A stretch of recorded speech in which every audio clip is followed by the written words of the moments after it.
Okay, my name is Kimberly Willis Holt, and I'm the author of 22 books, and the first one is My Louisiana Sky, and I'm celebrating the 25th anniversary of My Louisiana Sky.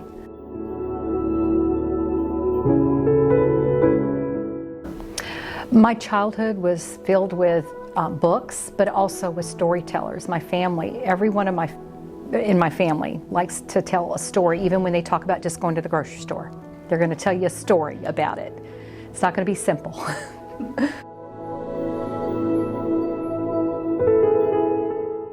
I think it affects it big time. Setting is very important to me, and Louisiana was always home to me because that's where my grandparents lived, and my parents grew up, and all my aunts and uncles, and everybody was here.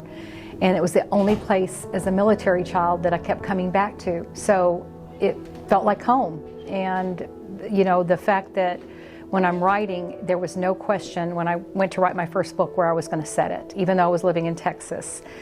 But I think because I've moved so many places, I sometimes notice things that other people don't notice that live there and have taken it for granted because they've seen it all their life.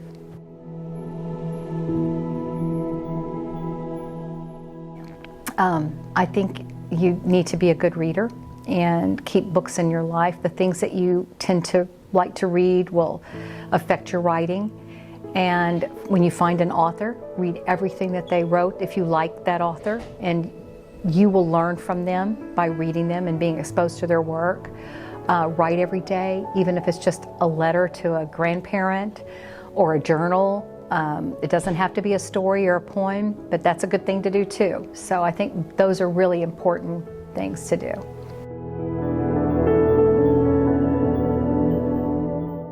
When I get an idea for a story, it'll incubate for a while until I'm so excited that I have to write it. And I usually will keep a notebook, and I'll be writing in the notebook things that just pop in my head, and I'll do that for a while before I actually commit to the book.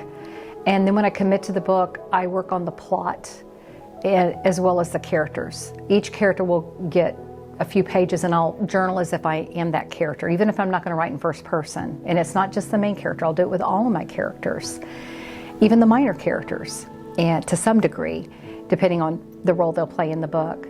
But so that's addressing character. But when I'm plotting, I will write differently than most people would think. It's not a linear draft. It happens to be I do the key scenes first. And I start with the opening scene, but then I go to the wrap-up scene, the very last scene in the book, which is the image that you want someone to remember when they close the book. It's not where everything gets solved. That's usually catharsis, where everything sort of comes together. And then I write catharsis, then I write the midpoint of the book, which is the middle. I'm talking about key scenes only here. Plot point 1, which is between the very beginning and the middle, and then plot point 2, which is between the middle and the ending. And so then I've got this skeleton, and then I write the first draft, and I sort of connect the dots, so to speak. Another thing I do is I use index cards, and I'll think of possible scenes that can go in Act 1, Act 2, and Act 3. And I can throw those cards away if they don't make sense before I commit to writing the scene. So there's a lot to the process. You know, I don't just sit down and go, I'm going to write from the beginning to the end. It's really doing all those things. But I do try not to overthink first drafts too. I know it sounds like I just told you a way that I do it, that I put thought into it to make sure it's going to have some legs. But I don't try to be perfect on my first draft. I just write. When I'm writing, you know, between those key scenes, I'm writing as fast as I can and getting the story down. Right, and sometimes I set a timer and say, okay, you have 5 minutes to write the opening scene. Well, what happens is I go past that usually. But if I give myself, like I've done today with the students, about you have less than a minute to write the first sentence, it takes away the judgment, which is where we all freeze up.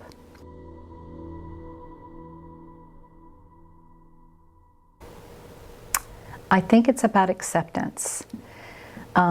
It's interesting, after I had a few books out, somebody would say, what is the theme of your books? And I'd say, I don't know what the theme of my book is. And I was telling some students that. In Alexandria, Louisiana, this is many years ago, and a little girl in 5th grade raised her hand and she said, Miss Holt, I think your books are about acceptance. And I thought, boy, she's right. They are.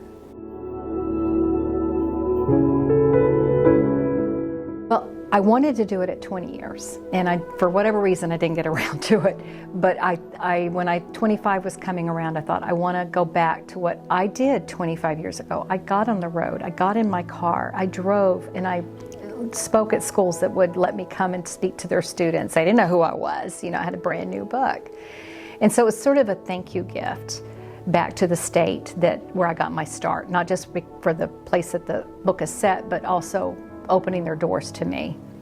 And then the other thing that has been exciting about this tour is that I've incorporated the mini writing workshop into a presentation. When I do writing workshops, and I've done many writing workshops with kids, I usually allow 20 kids into a writing workshop, and I have them for probably an hour and a half.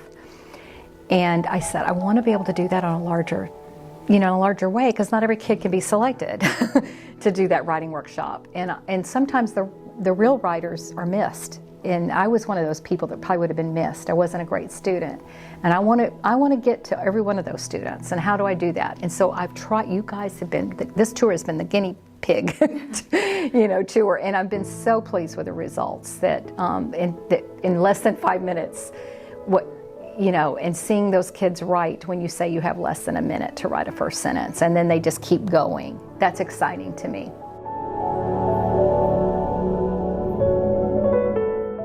Well, I'm working on another Louisiana-based book that will take place all around Louisiana, but that's all I'm going to say right now, because I've got to keep that energy for the page. I don't want to talk it out. Yeah.